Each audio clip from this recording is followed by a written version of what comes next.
So this short video is going to be on how to use proportions to solve application problems. And I totally realize some of you guys might not like to use proportions to solve problems like this. That's fine, but this video is specifically on how to use proportions, and it's a great tool, right? So the problem I want us to look at reads like this. An early prototype of a new car design concept is built to a scale of 3 inches equaling 1 foot. That's our scale. If the prototype is 48 inches long, how long will the new car be when it's made? So I want to go ahead and set up my proportion, and I want to stay consistent on what I put in the numerator and the denominator. So I'm going to put the prototype in the numerator. So 3 inches and 1 foot is going to be equal to, it looks like 48 inches long. So the prototype we know is 48 inches long, but we do not know how long the car will be when it's made. So x feet, that's my variable, right? And I want us to pay attention to the units. I made this problem such that the units would match up, right? Inches, inches, feet, and feet. That won't, or foot and feet. That won't always be the case, right? So if the units aren't matching up, you have to do some conversions there. But let's use some cross multiplication to solve this, right? And I've got a separate video on why cross multiplication works and on dimensional analysis. So what I'm going to do here is I'm going to say, okay, I can multiply 48 inches times the 1 foot, which gets me, I'll do that over here, which gets me 48 inches, but then I've also got this foot unit, right? I'm not going to just disregard, I'm not going to totally disregard my units. I have to keep the units that I'm using. And I can't combine the inches and the feet yet, because I don't really need to. And then I'm going to go 3 inches times x feet. So over here, that's going to be equal to 3 inches times x feet. And then to solve for my x, right, I would just divide by 3 inches. These are going to cancel each other out. But I have to do the same thing to both sides. So if I divide by 3 inches here, the inches cancel out, and the 48 and 3 turns into a 16. But I still have my unit of feet left. So 16 feet is equal to my x feet. In other words, x is equal to 16.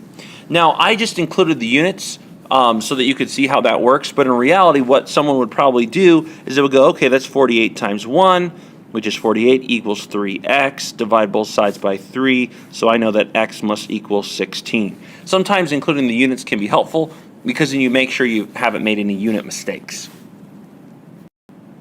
So in this second and last problem, it reads, if it takes your beloved teacher, 7 minutes and 15 seconds to run a mile. Assuming I can keep this pace up, how long will it take me to run 2.3 miles? Well, first of all, back in the day, I could run miles much faster than 7 minutes and 15 seconds.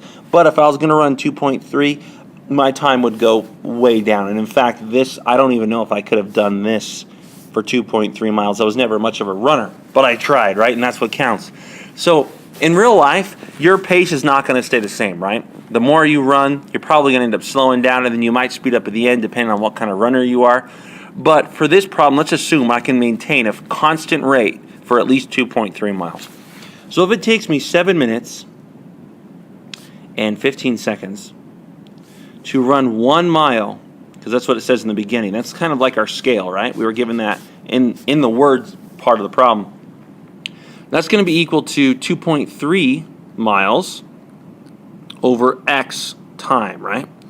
Well, I got to figure out this time. What unit for time do I want to use? Well, I think we should use seconds. And the reason I want to use seconds instead of minutes is it might be kind of hard to convert the 15 into minutes. It would be like a decimal and stuff, which is fine. There's nothing wrong with that. But I just find it easier to just use seconds, right? And then if we needed minutes, we could convert back. But it doesn't really specify in the problem. It just says how long. So because of that, I can use whatever time unit I want, just as long as it's kind of reasonable. And I think seconds are okay. It's reasonable enough.